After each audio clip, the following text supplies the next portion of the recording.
우리 한번 따라서 해볼까요? 할렐루야. 예. 할렐루야라는 이 단어는 교회를 다니시면 자연스럽게 듣는 단어고, 또 교회 다니지 않는 분들도 이렇게 교회 다니는 분들에게 교회를 다닌다 그러면 많이 하는 말씀이 할렐루야, 그렇게 말을 합니다. 우리가 오늘 시편 113편을 통하여서 찬양할 이유가 있다라는 그런 제목으로 함께 말씀의 은혜를 나누겠습니다. 시편은 성경 가운데, 성경 66권 가운데 가장 긴 성경입니다. 무려 150장. 그래서 시편을 150편이라고도 말하는데 150장, 150편이나 되는 많은 성경 장수로 이루어져 있습니다. 그리고 위치도 찾기 쉽게 한 가운데 정도 있어요. 그래서 성경을 이렇게 보실 때 시편이 어디 있습니까? 그러면 이렇게 반으로 거의 가르면 시편이 나옵니다. 근데 이 시편을 150편인데 이제 성경을 보시면 알겠지만 1권, 2권, 3권, 4권, 5권 5부분으로도 나뉘어져 있어요. 그래서 1권은 1편부터 41편, 2권은 42편에서 73편, 이렇게 해서 3, 4, 5권은 107편에서 마지막 150편까지 1, 2, 3, 4, 5권으로 나눠져 있습니다. 그런데 이제 성경을 연구하는 신학자나 또 목사님들이 계시잖아요. 이 시편을 어떤 흐름에 의해서 또 해석하기도 해요. 1편부터 150편까지 어떤 주제가 있을 것이다 라고 그런 생각을 가지고도 연구를 하신 분들이 있는데, 이 시편이 하나님의 나라와 그의 백성에 대한 관점으로 기록되었다라는 의견도 있습니다. 그래서 제1권은 1편부터 41편까지는 하나님의 나라가 어떤 나라냐, 그 기초에 대해서 쭉 설명해 놨다는 겁니다. 물론 그 자세한 내용은 개인적인 이야기도 있지만 하나님의 나라가 어떤 나라냐, 그 기초가 무엇이냐에 대해서 1권에서 잘 설명해 주고, 이제 42편부터 73편까지 제2권은 그 나라에 있는 백성은 또 어떤 백성인가에 대해서 설명을 잘 해줬다는 겁니다. 이제 시편에 중요한 시편들이 몇 개 있는데 그 중에 시편 51편은 다윗이 회개하는 장면이 나와 있습니다. 밧세바와 간음하고 나단 선지자의 책망을 받은 이후에 나는 어머니 뱃속에 있을 때부터 죄인이었습니다. 그렇게 회개하며 쓴 시가 있는데 그게 바로 2권 안에 있거든요. 그러니까 하나님의 나라의 백성은 어떤 백성이냐? 죄사함을 얻는 자가 하나님의 백성이다. 그런 내용이 2권 안에 있다는 겁니다. 좀 일리가 있죠. 그럼 이제 3권은 어떤 내용이냐? 3권은 73편부터 89편인데 이 땅에 있는 하나님의 나라는 아직 완성되지 않았다. 완벽하지 않다. 그렇기 때문에 그 나라의 백성된 사람들, 하나님의 나라의 백성된 사람들은 이 땅에서 하나님의 법대로 살아가기가 참 힘들다. 그래서 눈물과 고통이 많다. 우리도 그렇잖아요. 예수 믿는다고 핍박받고 괜한 일도 아닌데 이 믿는다는 믿음 때문에 무시당하고 이런 일들이 지금 이 땅에서 벌어지고 있다라고 제3권에서 쭉 설명한다는 겁니다. 그러면서 너희들은 이런 고통과 어려움이 있지만 기도해라. 그래서 기도를 강조하고 있습니다. 이제 제4권으로 넘어가서 90편부터 106편에는 하나님은 그의 백성들을 사랑하시고 그들에게 약속하셨다. 이걸 이제 언약이라고 말하거든요. 그래서 우리 하나님의 자녀는 하나님의 약속을 받은 언약 백성이다. 하나님께서는 한 번 말씀하신 것을 절대로 바꾸지 않으신다. 그러니까 너희들은 이 땅에 힘들고 어렵지만 하나님의 약속을 붙잡고 이 땅을 살아가라 라는 그런 내용이 있고, 이제 마지막 107편부터 150편까지는 이제 믿음으로 하나님의 약속을 붙들고 살아가는 자는 이러한 특징이 있다라고 말하면서 특별히 찬양에 대해서 많이 합니다. 찬양. 아직은 고통받고 힘든 이 세상의 삶이지만 여호와를 찬양해라. 찬양해라. 왜냐하면 하나님께서 결국에 궁극적으로 하나님의 말씀하신 것을 이루시기 때문이다. 그렇게 말씀하고 있습니다. 그럼 오늘 113편은 1, 2, 3, 4, 5권 중에 어디에 속합니까? 5권에 속하죠. 5권의 주제가 찬양이 많이 나온다 그랬는데 오늘 113편도 가장 먼저 시작하는 단어가 할렐루야입니다. 할렐루야. 이 할렐루야의 뜻이 바로 이어지는 단어입니다. 여호와를 뭐라 어떻게 하라고요? 찬양하라. 여호와의 종들아여 찬양하라. 여호와 이름을 찬양하라. 이 할렐루야는 할렐이라는 단어와 그 다음에 이제 여호와의 이름이 이렇게 붙여져서 여호와를 찬양하라. 이제 그 단어입니다. 오늘 본문의 말씀을 통하여서 왜 우리가 찬양해야 되는가? 찬양할 그 이유를 하나씩 살펴보고자 합니다. 할렐루야로 시작하고 있다고 했죠. 그래서 이 113편부터 118편까지 그리고 136편, 오늘 여기 현수막에 나와 있는 136편 1절, 작은 글씨지만 한번 읽어볼까요? 1절 시작. 감사하라. 그 인자하심이 영원함이로다. 이 편하고 또 마지막으로 146편에서 150편에 이 할렐루야, 여호와를 찬양하라는 이야기가 많이 나오거든요. 이것을 조금 더 자세하게 할렐시라고 말합니다. 할렐이 찬양하다는 뜻이거든요. 찬양해라. 113편과 114편은 유대인의 절기 가운데, 세 절기 가운데 어쩌면 가장 크고 좀 왕성한 절기인 유월절에 불려졌던 찬양입니다. 마지막 만찬을 하셨던 그 예수님, 그런 예수님과 또 유대인들이 이 어린 양 피를 통하여서 그들이 구원받은 사건을 기억하고 이 찬양을 하는데 113편을 불렀다고 합니다. 113편과 그 여호와를 찬양해라. 우리를 구원하신 여호와를 찬양하라는 거죠. 1절을 다시 한번 한 목소리로 읽겠습니다. 시작. 할렐루야. 여호와의 종들아 찬양하라. 여호와의 이름을 찬양하라. 우리 찬양해야 되는데 찬양할 자가 누구이며 찬양할 대상이 누구인가를 분명하게 말해주고 있습니다. 누가 찬양합니까?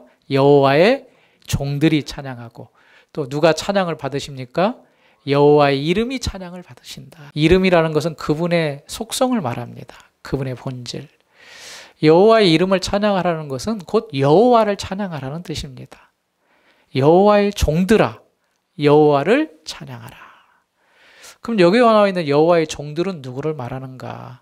여호와의 종이란 곧 그의 백성을 말합니다. 하나님의 자녀들. 그런데 왜 여기에서는 종이라는 표현을 했을까? 종이라는 것은 주인이 있다는 뜻이잖아요. 그러니까 하나님이 우리의 주인이시다는 뜻을 강조하고 있는 겁니다. 너희들은 하나님의 백성, 하나님의 자녀인데 너희들은 하나님의 종이다. 너희들에게는 주인이 있다. 여러분, 주인과 종의 관계는 명령과 순종의 관계죠. 주인이 뭘 명령을 하면 종은 반드시 그 말을 들어야 됩니다. 우리는 하나님이 우리의 주인이시기 때문에 하나님이 말씀하신 것을 우리가 잘 듣고 순종해야 될 책임이 있습니다. 그런 의미에서 여호와의 종들아 여호와를 찬양하라. 여호와의 이름을 찬양하라. 그렇게 말하고 있습니다. 원래 우리의 주인은 하나님이셨죠. 우리가 하나님의 형상으로 만들어졌습니다. 그런데 마귀가 이제 그 최초에 하나님이 만드신 아담과 하와, 특별히 하와를 미혹해가지고 하나님께 순종하지 못하도록 유혹을 합니다. 그래서 타락함으로 죄를 짓게 되고 그 이후부터는 우리가 하나님의 종이 아닌 사단, 마귀의 종이 되었습니다. 이 세상의 권세 잡은 자를 따랐다. 그렇게 말씀하고 있는데 하나님께 범죄함으로 말미암아 그 인간의 인류의 후손들은 죄 아래서 우리의 주인이신 하나님이 아니라 마귀를 주인으로 삼고 살았다는 거죠. 그런데 이제 하나님께서는 우리를 사랑하시어서 예수님을 보내주시고 그 죄의 문제를 잘 해결해 주심으로 이제는 마귀의 자녀가 아니라 하나님의 자녀로, 하나님의 종으로 원래의 자리로 회복시키십니다. 그 원래의 자리로 회복된 자들이 마땅히 해야 될 게 찬양이다 라고 말씀을 하고 있는 겁니다. 2절, 3절을 또 같이 읽겠습니다. 시작. 이제부터 영원까지 지로다. 해 돋는 데에서부터 해 지는 데까지 여호와의 이름이 찬양을 받으시리로다. 특별히 3절을 이렇게 보시면 기억나는 이렇게 복음성가가 있을 겁니다. 해 뜨는 데부터 해 지는 데까지. 너무나도 많이 불렸죠. 실로암과 함께 많이 불렸던 해 뜨는 데부터 해 지는 데까지 주 이름 찬양 받으리. 바로 이 구절이 여기에 나와 있습니다. 해 뜨는 데부터 해 지는 데까지. 근데 2절을 보면 이제부터 영원까지 여호와의 이름이 찬송할지어다. 그렇게 말하고 3절에는 해 돋는 데부터 해 지는 데까지라고 말하고 있습니다. 2절은 시간적인 개념이죠. 3절은 공간의, 장소의 개념입니다. 이건 무엇을 말할까? 시간과 공간에 영향을 받지 아니하고 여호와의 이름은 찬양을 받으신다라는 것입니다. 그럼 1절하고 연결해 볼게요. 찬양해야 될 사람들이 누굽니까? 여호와의 종들이에요. 여호와의 종들아 여호와를 찬양하라. 여호와의 이름을 찬양하라. 그런데 이제부터 영원까지, 해 뜨는 데부터 해 지는 데까지. 이걸 뭘 말하는가? 주님께 구속받을 백성이 이제부터 영원까지, 그리고 어느 곳에나 다 있다는 것을 말하는 겁니다.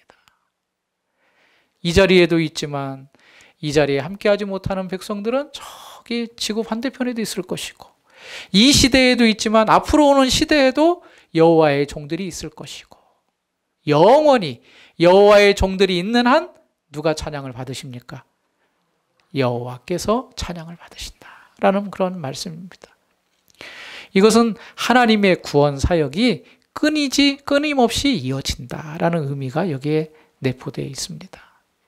내가 너희들이 섬겼던 마귀에서 끌어내어서 이제는 하나님의 백성을 삼아서 나를 찬양하게끔 할 것인데, 그것이 이제부터 영원까지, 해 뜨는 데부터 해 지는 데까지 어느 곳에나 어느 시기와 상관없이 끝까지 이루어질 것이다 라는 하나님의 약속의 말씀입니다. 우리가 요즘에 디모데 전서를 이렇게 보고 있는데, 디모데 전서 2장을 보면 도고와 기도와 간구와 감사를 해라 그렇게 말하고 있습니다. 이거는 기도를 계속해라 라고 말을 하는데, 무엇을 위해서 기도할 것인가? 하나님은 모든 사람이 다 구원받기를 원하신다 라고 말씀합니다. 그러니까 하나님의 뜻은 이 땅에도 하나님의 선택한 백성들이 있고 그들이 구원받기를 원하신다는 겁니다. 그걸 위해서 너희가 기도해라. 오늘 말씀도 이제부터 영원까지, 해 뜨는 데부터 해 지는 데까지 여호와의 백성들이 계속 부름을 받을 터인데, 그들은 여호와를 찬양할 존재들이다 라고 말씀하고 있는 것입니다. 여러분, 우리는 여호와를 찬양해야 됩니다. 또 앞으로도 여호와를 많은 사람들이, 여호와의 종들이 찬양할 것입니다. 그 일을 위해서 우리가 복음을 전하고 또 많은 사람들을 주께로 이끌어야 될 줄로 믿습니다. 그러면서 이제 4절부터 9절까지는 여호와를 찬양해야 될 이유가 무엇인가를 우리가 세 가지로 볼 수가 있습니다. 그 여호와를 찬양하라고 했는데, 여호와의 종들은 여호와를 찬양해야 되는데 왜 찬양해야 되는가? 그 이유가 무엇인가? 오늘 말씀의 제목도 찬양할 이유가 있습니다. 그냥 하나님 찬양합니다, 하나님 찬양합니다 그렇게 할 수도 있죠. 그런데 오늘 113편은 그 근거를 세 가지로 말씀하고 있습니다. 그걸 한번 살펴보려고 합니다. 첫 번째, 여호와를 찬양할 이유, 하나님이 높으신 분이기 때문에 당연히 그분을 찬양해야 된다라고 말씀합니다. 우리 여자 성도님들만 4절을 한번 읽어볼까요? 시작. 여호와는 모든 나라가 높으시며 그의 영광은 하늘보다 높으시도다. 여호와는 어떤 분이시라고요? 높으신 분이다. 높으신 분. 높으신 분. 우리가 우러러 본다 그런 말이 있죠. 우러러 보는 거는 위를 향하여 보는 겁니다. 왜냐? 높으시니까. 하나님은 모든 나라보다 높으시며 그의 영광은 하늘보다 높다. 그렇게 말하고 있습니다. 여러분, 성경을 보면 이스라엘 백성을 괴롭히고 침략했던 많은 나라들이 있잖아요. 그런 나라들이 지금 이 땅에 존재하나요? 물론 이제 이집트, 애굽 지금 미국은 존재하죠. 그 남, 뭐 바벨론, 아시리아, 로마 다 사라졌습니다.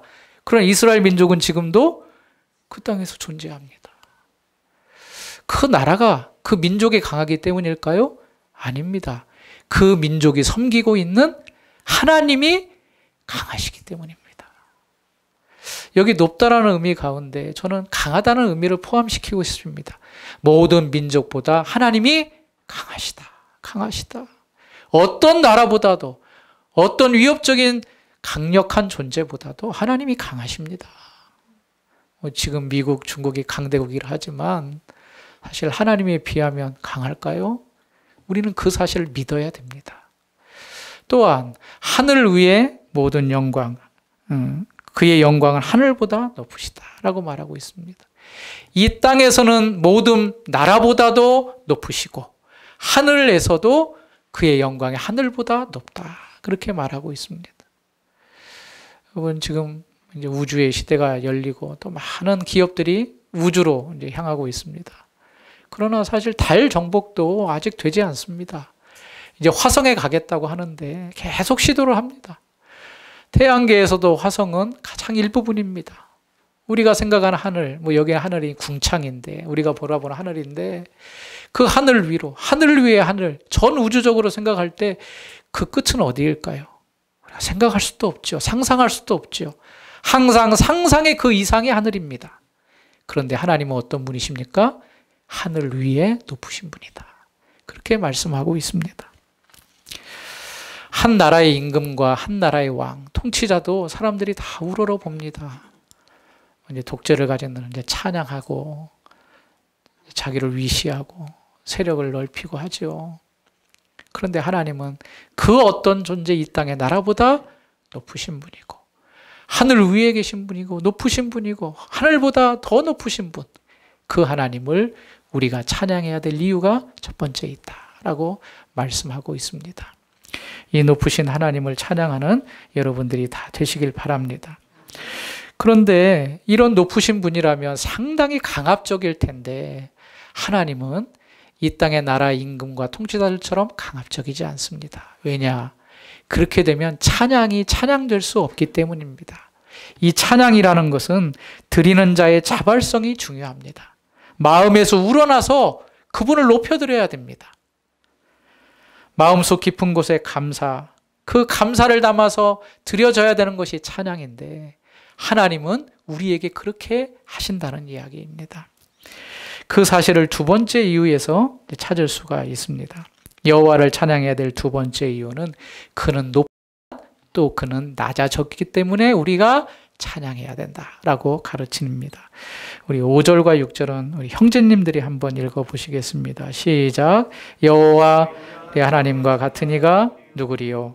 높은 곳에 앉으셨으나 스스로 낮추사 천지를 살피시고. 하나님이 어디 계신다 그랬습니까? 높은 곳에 앉으셨다. 즉 하늘에 앉으셨다. 하늘 보좌에 앉으셨다. 그런 말을 합니다. 그런데 하늘 보좌에 앉으신 그분이 스스로 어떻게 되셨다고 합니까? 낮추셨다. 그렇게 말씀하고 있습니다.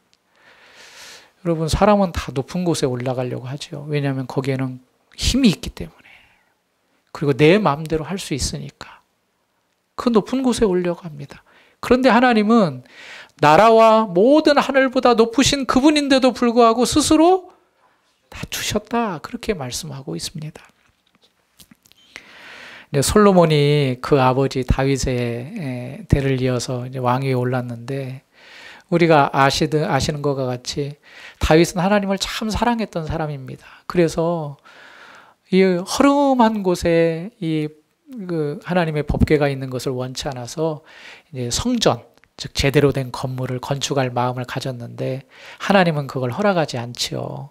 그래서 네 아들이 그것을 할 것이다 해서 솔로몬이 이미 다 모든 것은 다윗이 준비해 놓고 솔로몬이 하나님의 전 성전을 건축합니다. 무려 7년 동안 건축을 하고 이제 하나님께 그 성전을 드리는 봉헌을 하면서 두 팔을 벌려 하늘을 향하여서 기도하기 시작합니다. 그 기도가 굉장히 유명합니다. 이제 열왕기상 8장에 그런 기도의 쭉 내용이 나와 있는데 이제 하나님을 이제 부르면서 솔로몬이 이렇게 기도합니다. 하나님이 참으로 땅에 거하시리이까 하늘과 하늘들의 하늘이라도 주를 용납하지 못하겠거늘 하물며 내가 건축한 이 성전 이오리이까. 하나님이 크시다는 겁니다. 하늘들의 하늘이라도 하나님을 용납할 수 없다. 그러니까 어마어마한 분이신데 어떻게 그분이 이 조그마한 건축된 성전에 다 계실 수 있겠습니까? 정말 겸손하고 진지한 표현이죠. 그러면서 그가 여러 가지 기도를 하는데 그 기도 가운데 반복되는 구절이 있습니다. 어떤 구절이 있냐면 주께서 계신 곳 하늘에서 들으시고. 주님이 어디 계시다는 겁니까? 하늘에 계시다는 겁니다. 우리가 생각하는 그보다도 더 광활한 그 하늘에 계신 그 하나님이 이 성전에서 우리가 기도할 때 하늘에서 그 기도를 어떻게 하시라? 들으시고 그 기도에 응답해 달라라고 말하고 있습니다. 우리가 아는 하나님, 우리가 믿는 하나님은 무소부재하신 하나님입니다. 어디나 계시는 하나님이십니다. 특별히 하늘 보좌에 앉아 계시지만 이 땅에 있는 일들을 다 주시하시고 목도하시고 우리의 기도를 들으시는 하나님이십니다. 그런 하나님이 스스로 어떻게 되셨다고요? 낮추셨다. 그렇게 말하고 있습니다. 스스로 낮추셨다. 여기 아주 중요한 의미가 담겨져 있습니다.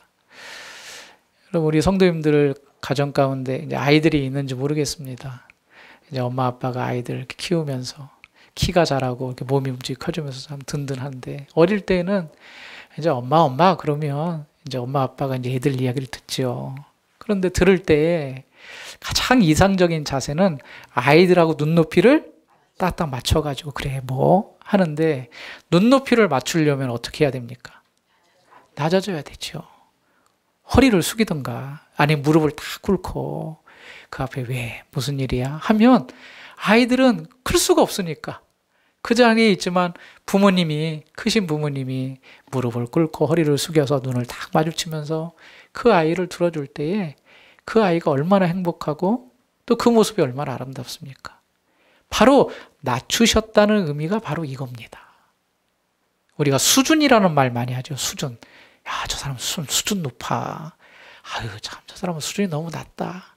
수준이라는 것은 어떤 사물과 또 품질을 따지는 표준을 말합니다. 그렇게 표준을 말하는 그거보다도 낮으면 수준이 낮은 거고 그거보다 높으면 수준이 높은 겁니다. 하나님의 수준이 있습니다. 하나님의 수준은 어느 정도 될까요? 항상 높으시지요. 높으신 분이니까. 그런데 하나님이 우리에 맞춰서 어떻게 하셨습니까? 수준을 낮추신 겁니다. 낮아지신 겁니다. 마치 부모님이 어린아이와 대화하기처럼 눈을 맞추고 허리를 숙이고 무릎을 꿇듯이 하나님이 스스로 낮추신 겁니다. 안타까운 것은 교회 안에도 이런 수준의 이야기를 하는 분들이 있습니다. 이제 그런 분들은 이제 팔을 나누죠. 저분은 나랑 수준이 좀 안 맞아. 그래서 뭐 작은 교회는 모르겠지만 큰 교회일수록 이런 수준에 맞는 모임들의 모임이 또 생깁니다. 딱 보면 저분의 수준이 어느 정도 되겠다 생각이 듭니다. 그런데 오늘 5절과 6절 말씀을 보면 교회 안에서 그런 모습은 절대로 있을 수가 없습니다. 왜냐하면 하나님은 높으신 분인데 스스로 낮추셨기 때문입니다. 하나님의 수준은 그 어떤 상상 이상입니다. 그런데 하나님은 스스로 자신을 낮추셔서 우리에게 맞추어 주셨습니다. 맞추어 주셨습니다. 우리에게 맞추어 주신 겁니다. 특히 스스로라는 말에 주목을 해야 됩니다. 스스로라는 것은 자기의 의도를 가지고 일부러 그렇게 하셨다는 겁니다. 일부러. 누구를 위해서요? 나를 위해서, 우리를 위해서. 왜냐? 우리가 그 수준에 도달하지 못하니까, 그 자격에 맞추지 못하니까 하나님의 의도를 가지고 일부러 그의 수준을 낮추셔서 이 땅에 내려오신 것이다 라고 말하고 있습니다. 그래서 신앙생활의 최대의 적은 뭔지 아십니까? 교만입니다. 교만. 교만이 뭡니까? 내가 잘났다는 거잖아요. 내가 높다는 거잖아요. 어거스틴은 신앙의 생활의 가장 큰 미덕은 겸손이라 그랬습니다. 일리 있는 말입니다. 어떻게 보면 정확한 말입니다. 교회 안에서의 교만은 하나님과 반대편에 서는 겁니다. 그 대표적인 이제 선지서의 내용이 있는데 오바댜서라는 성경에서 구약에 딱 한 장으로 되어 있거든요. 거기에 보면 에돔이라는 나라에 대한 경고를 말하는데 거기에 보면 오바댜 1장 3절에 너는 너의 마음이 교만하여 너를 속였도다. 바위 틈에 거주하며 높은 곳에 사는 자여. 높은 곳에, 실제적으로 높은 곳에 삽니다. 내가 마음에 이르기를 누가 능히 나를 땅에 끌어내리겠느냐. 요새와 같은 곳, 누구도 침범할 수 없는 안전한 곳에 살면서 나 높은 곳에 살면서 누구도 침략할 수 없어 라고 마음이 높아졌다는 걸, 교만했다는 거죠. 4절 내가 독수리처럼 높이 오르며 별 사이에 깃들일지라도, 독수리처럼 높이 오르며 별 사이에 우주 공간에 있을지라도 내가 거기에서 너를 끌어내리리라. 여호와의 말씀이니라. 이처럼 교만이 무서운 겁니다. 하나님은 우리가 높아지기를 원하지 않습니다. 교만하기를 원하지 않습니다. 왜냐? 하나님이 스스로 낮아지셨기 때문에. 하나님이 낮아지신 사건 뭐죠? 예수님이 오신 겁니다. 성육신입니다. 왜요? 우리를 구원하시기 위해서. 하나님의 아들인 그 예수님이 이 땅에 오시지 않았으면 우리는 구원받지 못합니다. 그러므로 오늘 본문을 통하여서 두 번째 찬양할 이유, 하나님은 높으시기에 찬양하지만 또 한편으로는 우리를 구원하시기 위해서 스스로 일부러 낮아지셨기 때문에 그분을 찬양하는 겁니다. 낮아지신 하나님 찬양합니다. 날 구원하신 하나님 찬양합니다. 여러분, 그럼 교회의 수준은 어디에 있을까요? 참 교회 수준 높다. 만약에 평가를 한다면 어떤 교회가 수준 높은 교회일까요? 겸손한 교회가 수준이 높은 교회입니다. 누가 와도 다 어울릴 수 있는 교회가 수준이 높은 교회입니다. 배운 사람이 오든 못 배운 사람이 오든 부자가 오든 가난한 사람이 오든 심령이 강한 사람이든 믿음이 강한 사람이 오든 다 그 안에서 주님의 이름으로 하나 될 수 있는 교회가 하나님이 기뻐하시는 교회요, 수준이 높은 교회임을 꼭 기억하십시오. 우리 교회가 그런 교회가 되었으면 좋겠습니다. 어떤 사람이 와도 주님의 이름 앞에 다 낮아지고 겸손해지고 그런 주님을 우리가 찬양하는 것입니다. 마지막 세 번째, 왜 그분을 찬양해야 되는가? 그분을 찬양해야 될 이유 세 번째는 그분이 우리를 건지셨기 때문이다 라는 말씀입니다. 7절 같이 읽겠습니다. 가난한 자를 먼지더미에서 일으키시며 궁핍한 자를 거름더미에서 들어 세워 8절까지요. 지도자들, 그의 백성의 지도자들과 함께 세우시며, 여기에 먼지더미 그리고 거름더미 그렇게 말하고 있습니다. 말 그대로 먼지가 거름과 악취가 나는 그곳, 원래 우리가 그러한 자리에 있었다는 겁니다. 그러한 자리에 있었는데 그곳에서 우리를 들어서 세워주셔서, 세워주실 뿐만 아니라 8절의 말씀대로 지도자들, 곧 그의 백성의 지도자들과 함께 세우셨다. 거기에 함께 세우셨다는 것은 그들처럼 대우해 주셨다라는 겁니다. 이제 날씨가 추워지면 생각나는 분들이 있는데, 서울역이나 영등포 그런 큰 역들, 역사에 있는, 참 여러분들도 아마 지나가며 다 보셨을 겁니다. 겨울에 어떻게 이런 분들이 살아가지? 그런데 정말 두꺼운 골판지 몇 장 해가지고 박스 같은 거 세워서 자기 집으로 딱 만들어 놓고 거기에서 두터운 옷을 입고 며칠 씻지도 못하고 드시지도 못한 그 모습으로 지내는 모습. 어찌 보면 여기에 나와 있는 먼지더미와 거름더미에 있는 자들과 같은 자들이죠. 그런 자들을 일으켜 세운다는 것은 누군가의 도움 없이는 불가능한 일입니다. 스스로는 안 됩니다. 바로 그 말씀을 해주고 있는 겁니다. 그런데 하나님께서 우리를 일으켜 세워주신다. 그 근거가 9절의 말씀입니다. 9절 마지막으로 함께 읽겠습니다. 또 임신하지 못하던 여자를 집에서 살게 하사 자녀들을 즐겁게 하는 어머니가 되게 하시는도다. 할렐루야. 임신하지 못하는 여자, 불가능한 여자입니다. 마치 사라가 임신하지 못하였던 나이였던 것처럼. 그러나 그를 임신케 하신 분이 누굽니까? 하나님이시죠. 하나님이 그렇게 하신다는 의미가 바로 9절입니다. 하나님이. 성경에 보면 임신하지 못하여서 하나님께 간구했던 여러 인물과 어머님들이 있죠. 한나, 사무엘의 어머니도 그렇고 세례 요한도 그렇고. 그걸 가능케 하신 분이 누구냐? 생리적으로, 자연적으로 그게 안 됩니다.